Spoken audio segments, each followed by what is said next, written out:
my fellow Americans. This evening I want to speak with you about an attack by the government of Iraq against the United States and the actions we have just taken to respond. This past April, the Kuwaiti government uncovered what they suspected was a car-bombing plot to assassinate former President George Bush while he was visiting Kuwait City. The Kuwaiti authorities arrested 16 suspects, including 2 Iraqi nationals. Following those arrests, I ordered our own intelligence and law enforcement agencies to conduct a thorough and independent investigation.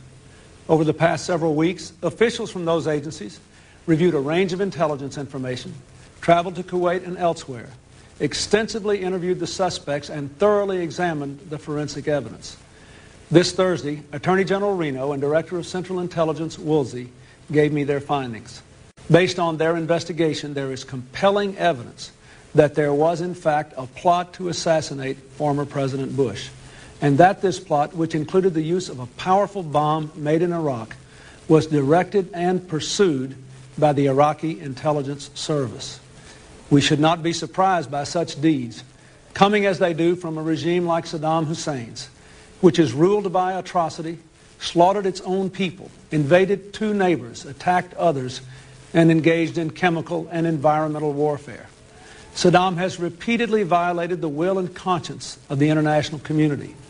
But this attempt at revenge by a tyrant against the leader of the world coalition that defeated him in war is particularly loathsome and cowardly. We thank God it was unsuccessful. The authorities who foiled it have the appreciation of all Americans. It is clear that this was no impulsive or random act. It was an elaborate plan devised by the Iraqi government and directed against a former president of the United States because of actions he took as president. As such, the Iraqi attack against President Bush was an attack against our country and against all Americans. We could not and have not let such action against our nation go unanswered. From the first days of our revolution, America's security has depended on the clarity of this message: don't tread on us.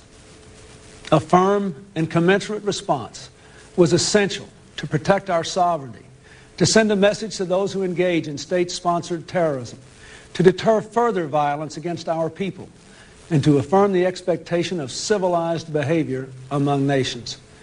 Therefore, on Friday, I ordered our forces to launch a cruise missile attack on the Iraqi Intelligence Service's principal command and control facility in Baghdad. Those missiles were launched this afternoon at 4:22 Eastern Daylight Time. They landed approximately an hour ago. I have discussed this action with the congressional leadership and with our allies and friends in the region, and I have called for an emergency meeting of the United Nations Security Council to expose Iraq's crime. These actions were directed against the Iraqi government, which was responsible for the assassination plot. Saddam Hussein has demonstrated repeatedly that he will resort to terrorism or aggression if left unchecked.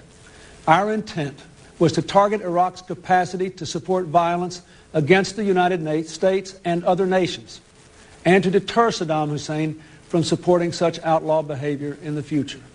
Therefore, we directed our action against the facility associated with Iraq's support of terrorism, while making every effort to minimize the loss of innocent life. There should be no mistake about the message we intend these actions to convey to Saddam Hussein, to the rest of the Iraqi leadership, and to any nation, group, or person who would harm our leaders or our citizens. We will combat terrorism. We will deter aggression. We will protect our people. The world has repeatedly made clear what Iraq must do to return to the community of nations, and Iraq has repeatedly refused. If Saddam and his regime contemplate further illegal, provocative actions, they can be certain of our response.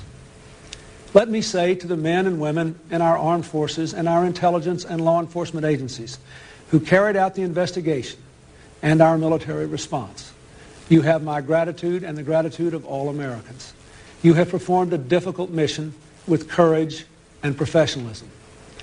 Finally, I want to say this to all the American people. While the Cold War has ended, the world is not free of danger. And I am determined to take the steps necessary to keep our nation secure. We will keep our forces ready to fight